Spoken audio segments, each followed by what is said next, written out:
Hi everyone, it's Jennifer from Yellow Brick Road Farm here in the not pouring rain, but it's definitely a drizzly day. But I had to come out to the garden and get some things, and I just thought I'd check in with you all about what's going on in the garden right now. So it still looks pretty lush and beautiful actually on this side. The other side's a little more spent because that was the side that I planted first, and then this side has been really late coming. So anyway, and harvesting dill. I'm making barrel crock pickles. So basically you just layer in pickling cucumbers, which we're going to grab in a minute, dill, cloves of garlic, some peppercorns, things like that, and then you're going to put it in you're going to layer grape leaves on top, and then we're going to after we put grape leaves on top, we're going to put some sea salt, like a brine on top, and then we will pop them, let them ferment for 3 weeks, and then we'll pop them in the refrigerator. So that's kind of our favorite way to eat dill pickles. I apologize. Getting more soaked as I go along. So basically I came out to get some fresh dill. I cleaned pretty much out my dill, but I've got the other thing that I grabbed this morning was some mint, tons and tons of mint, and I'm going to take that to the barn and dehydrate it, basically just hang it in bunches in the barn, because I want to use that in my chicken coop all winter. So that's kind of what I do with that late season mint that I don't really, that served its purpose and beauty. I've already harvested lots of mint for tinctures and teas and jellies and things like that, but what I want to do now is start to get that late mint out of the way. It's starting to look a little scraggly, and get it out of the way, and I'm just going to dry that to pop into the chicken coop all winter and keep that nice and fresh, and keep it just give it a nice, sort of feel through the winter. I hang them on the, over above the nesting boxes and on the chandelier. And yes, there's a chandelier. Anyway, repurposed, of course. So basically, wanted to do that this morning. So the other thing that I'm going to grab in a bit is basil. So as you can see, I have a ton of basil. This whole row is basil. Okay. And, I really need to get that out of the way. It's going to seed, obviously. It's starting to do that. But I want to get that and process that into another. Oh, goodness. I think I'm going to dry some, and then I think I might make another load of pesto. So it's been a very good basil year. Yeah, very good basil year, very good cucumber year. Anyway, all of these are cucamelons, which if you caught my last video, look how cute my cucamelons are. Anyway, those need to be picked today, a few of those. They've been keeping us, we've just been snacking on those. I don't really have enough to process, but that's okay. That's good. So these are all tomatoes right here, and some scarlet runner beans. I've got a huge whack of beans on the other side. The other thing that is happening here is that the tomatoes have just gone to pot. So the tomatoes are yucky. They got blight. I harvested a few off of there. But yeah, I'm not optimistic that I'm going to get any kind of tomato harvest this year. That's okay, because I planted late and I knew I was going to struggle with tomatoes this year.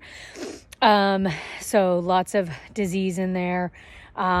Just not a good tomato year at all. So I've been getting those from a local farmer friend and processing them as I go.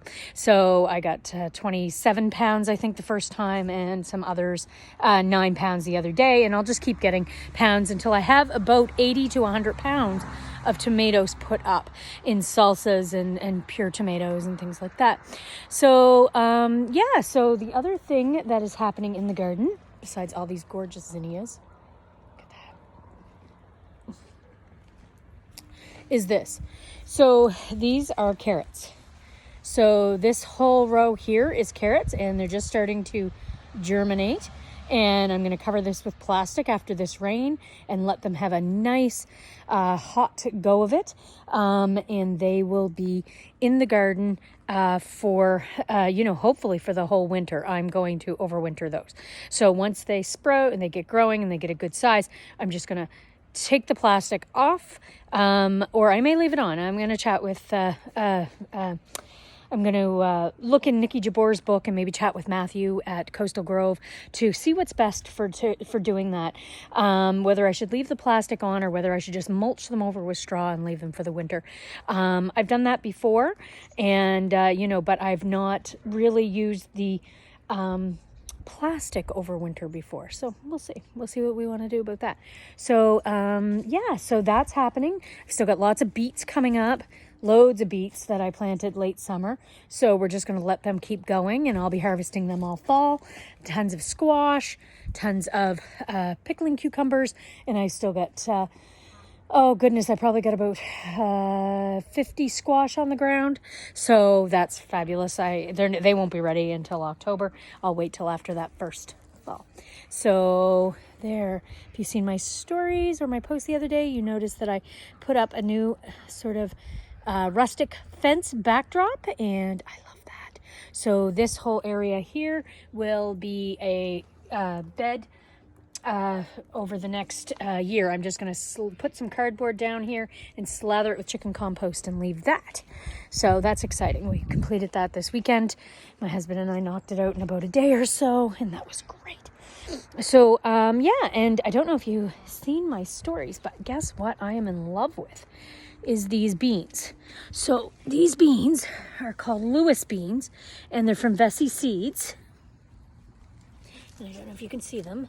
There, but they are long and skinny and very French-like, and I love them. They've been very prolific in the garden. They have been very just coming on, very hardy. I've got tons of them, and they are delicious. Most importantly, they are delicious. It is nice to have a different variety of bean growing. I had not had those before, so that was a little something. My daughter's very excited because ground cherries. I'm gonna put this dill down. I seem to be holding it like a torch here. So my daughter's very excited because her favorite fruit is on, or I don't know if ground cherries are a fruit or a vegetable. So I have tons of ground cherry plants that volunteer every year. And usually they're a lot bigger than this, but I moved them a couple times this year, so I wanted to get them in a nice convenience. So you'll see these are sort of the ground cherry pods. Yep, and one just fell, so it's ripe. There. So I'm just going to pop that open. Oops, sorry. So this is this is the little pod that they're in. And then I'm just going to, see, there it is. So that's the ground cherry, and they are delicious. So let's see if I can do this with one hand and eat them. Okay. So they're sweet like a cherry, but sort of have the seeds and everything like a tomato. So it's great. So Daisy, get out. She's taking advantage. Look at that. Oh, all of my onions. Taking advantage because she knew I wasn't paying attention. Golden retrievers. So I processed a bunch of celery the other day. I still have quite a bit of celery there ready to go, and of course leeks. So leeks are just about ready. So I'm gonna get those and process those. So, and this is a whole another bed of onions and what was beans, but look what those little jerky chickens did to my beans. They ate them all. So that was just not meant to be. Anyway, so just thought I'd check in with you in the garden. I've prepped the garlic beds for next year, slathered them with rabbit compost, and just sort of just the rabbit poop compost, slathered that whole bed really thickly with that and left it because I'm not going to plant those till the end of October, early November, and plant those garlic bulbs. So I've just prepped it and let it sit, and that will give it be nice and mature by the time that I pop those cloves in. So anyway, guys, it's a rainy day here, but I'm processing pickles. Oh, and I came to get the cucumbers. The pickling cucumbers. So so it has been a good garden season. I hope you guys have all had one as well. It has been much more fruitful than I had thought. So amen for that. You know, it is, oh, there's a squash. Let's see. And a butternut squash all under there. Yeah. Some more over here. Yeah. Oh, and look. This is Fluffy. There she goes. Oh, goodness. Anyway, no, you've always got to have a rabbit in the garden, right? She's 10, so I kind of let her do what she wants. She hopped out the other day when we were cleaning the cage and just kind of let her have a little go around, so it's my own fault. Once they get a certain age, I figure they deserve a you know, sort of a little reprieve, as they say, from the mundane. So anyway, so basically I'm coming over here to these cute pickling cucumbers, and we have these ones. So some smaller ones, and then I have ones that are a little bigger, which I will use in other pickles. So the other thing I'm going to make today is mustard pickles. So, but these are the perfect size dills to pop into the crock. So I tell you, these vines, this national pickling cucumber from Yonder Hill. From Yonder Hill Seeds, that was very prolific this year as well. We had so many, so much good luck with those seeds. So I'm very pleased about that as well. So it's always nice to find new seeds and new varieties that work in your area. So anyway, that's a little bit about what's going on in the garden. And we have a little kitty cat over there strolling through, which, you know, it's typical. Anyway, so take care, guys, and I hope that your garden harvest season is going well. I just love seeing what everybody's up to on Instagram and social media about making cucumbers or making pickles and doing all of the things that just give you great joy this time of year. So anything that makes your heart sing and makes your jars ping, as I say, is a good thing in the garden harvest season. So happy back to school day for all the kids going back to school and all the mamas this week and daddies. But anyway, mostly the mamas this week. Have a great week getting back into that routine and you know, just know that I'm in a different season now. My youngest is 14, and so I'm able to do a lot more. I had that question the other day from someone, a young mom, who wanted to know if I always did to this sort of level of canning and growing and you know, fermenting and dehydrating and things like that. I've always done it somewhat, but I'll tell you, as the kids get older, it frees up that headspace a little bit to do a little more. So, you know, social media is our friend and our enemy.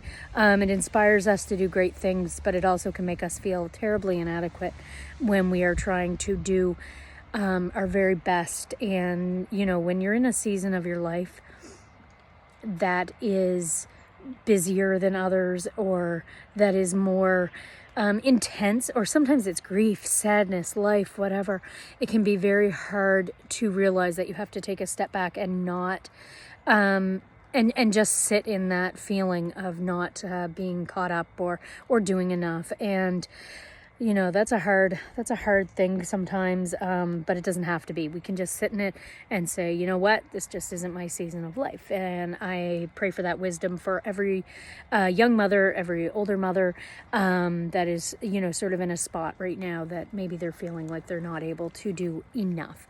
And just know that it will, you know, it will change. Things will change.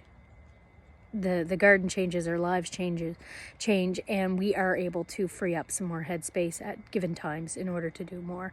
So, you know, and again, the whole point isn't always to do more. It's to have that feeling of satisfaction and joy that comes from living this simple life of being connected to your food and to your family. So that's what's most important. And as long as you are doing that, even if it's, I don't care if it's growing herbs on your windowsill. I don't care if it's, you know, just stocking up when things are on sale and you know you've got a nicely stocked pantry, or you know you've just taught your kids how to garden in a, you know, 4x4 garden bed this year. That's, you know, just sit in it. That's beautiful. And that is exactly what I mean when I say just living with intention and grace. So anyway, take care everyone. Have a garden day.